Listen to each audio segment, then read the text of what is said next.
नमस्कार शेतकरी मित्रांनो, मी आज ओझर सोनेवाडी इकडे आमचे मामा योगेश खंडेराव भिकुले यांच्या तांबट्याच्या प्लॉटवर आले आहेत आणि कशा पद्धतीचा प्लॉट हा झालेला आहे चांगल्या पद्धतीचा ते मी तुम्हाला या व्हिडिओतून दाखवणार आहेत आणि कशी खत पद्धत मामाने वापरलेली आहेत ते दोन शब्द मामा आमचे तुम्हाला सांगतील। मी योगेश खंडेराव भिकुले, राहणार सोनेवाडी, ओझर निफाड तालुका। मी माझी जी टमाट्याची जी व्हरायटी आहे आर्यमान, ही आज 35 दिवसाचा प्लॉट आहे।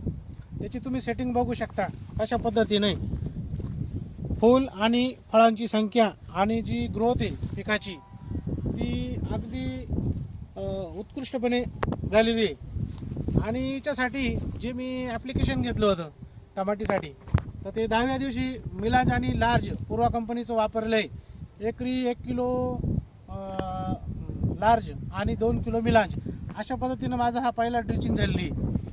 आणि दुसरा जो फॉलोअप मी घेतला होता तो 5-55-17चा 3 किलो आणि फुलिक ॲसिड 500 ग्रॅम। आणि तिसरी जी शेवटची जी सेटिंग होती माझी फुलांसाठी ती मी मिलांज 2 किलो एकरी आणि 1 लिटर ड्रीप ग्रोअर अशा पद्धतीने याला मी खालून खतं दिलेली आहे।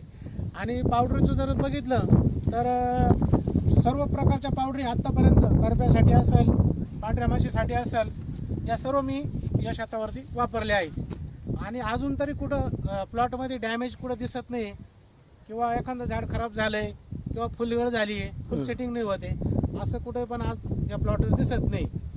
पण एक आहे वेस्ट आणि वेस्टमधून बेस्ट करणं। मी योगेश खंडेराव भिकुले, राहणार सोनेवाडी, ओझर निफाड तालुका। मी माझी जी टमाट्याची जी व्हरायटी आहे आर्यमान, ही आज 35 दिवसाचा प्लॉट आहे। त्याची तुम्ही सेटिंग बघू शकता कशा पद्धतीने फूल आणि फळांची संख्या आणि जी ग्रोथ आहे पिकाची ती अगदी उत्कृष्टपणे झालेली आहे। आणि याच्यासाठी जे मी ॲप्लिकेशन घेतलं होतं टमाटीसाठी, तर ते 10व्या दिवशी मिलाज आणि लार्ज पूर्वा कंपनीचं वापरलं आहे। एकरी 1 किलो लार्ज आणि 2 किलो मिलाज अशा पद्धतीनं माझा हा पहिला ड्रिचिंग झालेली।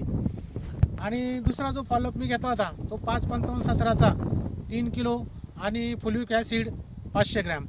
आणि तिसरी जी शेवटची जी सेटिंग होती माझी फुलांसाठी ती मी मिलांज 2 किलो एकरी आणि 1 लिटर ड्रीप ग्रोअर अशा पद्धतीने याला मी खालून खतं दिलेली आहे।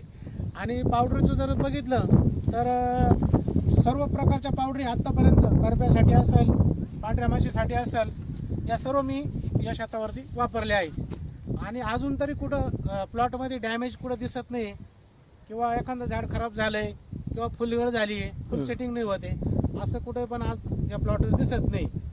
पण एक आहे वेस्ट आणि वेस्टमधून बेस्ट करण्याचा मी एक प्रयत्न केला आहे। याला हात खूप कमी आहे, जास्त हातांचा खर्च मी याला केलेला नाही। कमी बजेटमध्ये चांगलं पीक कसं येईल याच्यावरती मी जोर दिलेला आहे। म्हणून जास्त केमिकल किंवा जास्त प्रकारच्या पावडरी मारून प्लॉट वीक न करण्याचा मी निर्णय घेतला। आणि त्या पद्धतीनं माझी ही नियोजन या टमाट्या पिकाचं चालू आहे।